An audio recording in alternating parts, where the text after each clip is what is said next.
Shri Shri Shantihari Guruchand Matua foundation ও মতুয়া সমাজ এই প্রথম তিনটি লোকসভা কেন্দ্র থেকে নিজেদের প্রার্থীদের নাম ঘোষণা করল তারা।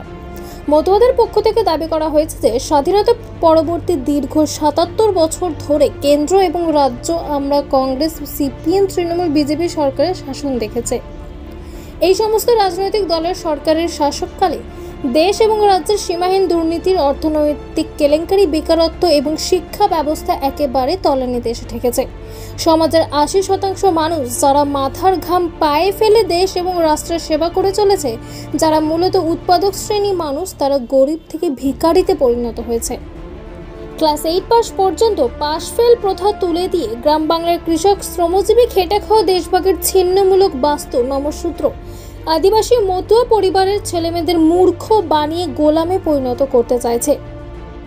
তাদের আরও অভিযোগ, কেন্দ্র সরকার নাগরিকত্ব দেওয়ার নাম করে সমাজে বসবাসকারী মানুষের মধ্যে প্রাচীর গড়তে চাইছে। যেখানে ভারতবর্ষের ৮০% মানুষ বসবাস করে গ্রামে, সেই গ্রামীণ সরকারি শিক্ষা ব্যবস্থা, স্বাস্থ্য ব্যবস্থা একটা খোয়ারে পরিণত হয়েছে।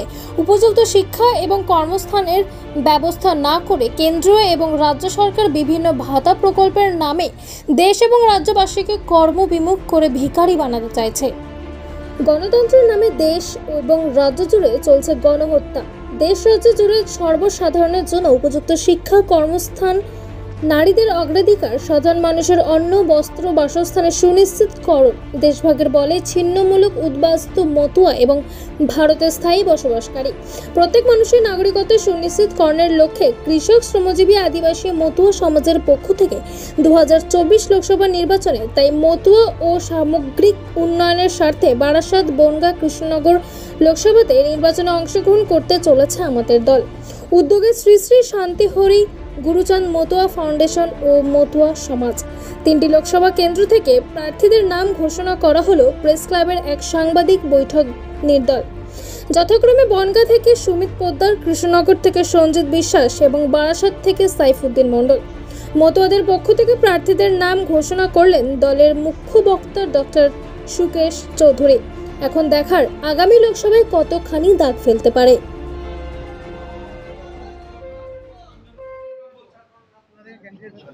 বারাসাত লোকসভা থেকে ক্যান্ডিডেট সাইফুদ্দিন মণ্ডল। কি উদ্দেশ্য থাকবে, মূল লক্ষ্য কি থাকবে? মূল লক্ষ্য থাকবে সমাজে দলিত, মুসলিম, আদিবাসী এবং পিছিয়ে পড়া মানুষ, তাদেরকে যোগ্য সম্মান দেওয়া এবং তাদের সুবিধা অসুবিধে পাশে থাকা। বারাসাত লোকসভা কেন্দ্রে জনগণের উদ্দেশ্যে আমি একটি বার্তা দেব যে শাসকের যে 2 দল ক্ষমতায় আছে তারা সম্পূর্ণ দুর্নীতিগ্রস্ত। আপনারা সবাই দেখতে পাচ্ছেন এবং জনগণও দেখতে পাচ্ছে। তাদের সাইডে গিয়ে বিকল্প হিসাবে একটা প্ল্যাটফর্ম তৈরি করা। আমি যদি জয়লাভ করতে পারি বারাসাত লোকসভা কেন্দ্রে, প্রথম কাজ হবে আমার যে শিল্প, ছোটো ছোটো শিল্প আছে বারাসাত লোকসভা কেন্দ্রে, বস্ত্র শিল্প থেকে শুরু করে, তারা শ্রমজীবী মানুষ, তাদের কোনো ইউনিয়ন নেই এবং তাদের কোনো কাজের সুবিধা দেওয়া হয় না। তাদের মাসিক যে বেতন সেটা বাড়ানো হয় না। সেই শিল্প এবং তাদের শ্রমিকদের উপরে নজর রেখে আমি চিন্তা ভাবনা করব।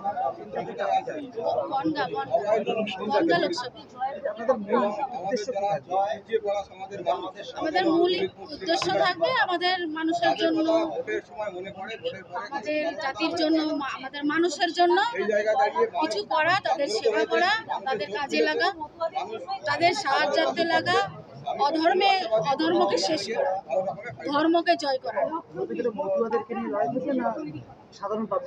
না, অবশ্যই শুধু মতুয়া নয়, আমার গুরুচাঁদ ঠাকুর 36টা জাতির জন্য লড়াই করেছিল এবং আমরাও সেই সমাজের, আমাদের লড়াইটাও সেই 36টা জাতির জন্য। 42 নং কৃষ্ণনগর লোকসভা কেন্দ্র থেকে আমি নির্দল প্রার্থী হয়েছি।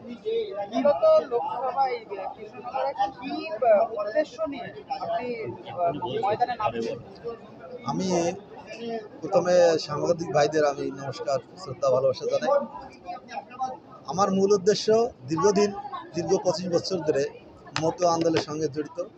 কিন্তু মতুয়াদের যে দাবিগুলি কোনো ধর্মীয় অনুষ্ঠানে প্রকাশ করলে সেটাকে রাজনৈতিকভাবে দেখা হয়, সেজন্য এই রাজনীতির আঙিনায় আসা এবং নির্দল প্রার্থী হিসেবে। দ্বিতীয়ত, মতুয়াদের একাংশের ধর্মীয় যে অধিকার ৩৫০০ বছর অতিবাহিত হয়েছে, ধর্মীয় ভাবাবেগে আমাদের ধর্মীয় অধিকারকে এখনও সুনিশ্চিত করা হয়নি এবং আমরা চাই মতুয়া ধর্ম একটি সার্বজনীন ধর্ম হিসেবে পরিগণিত হোক।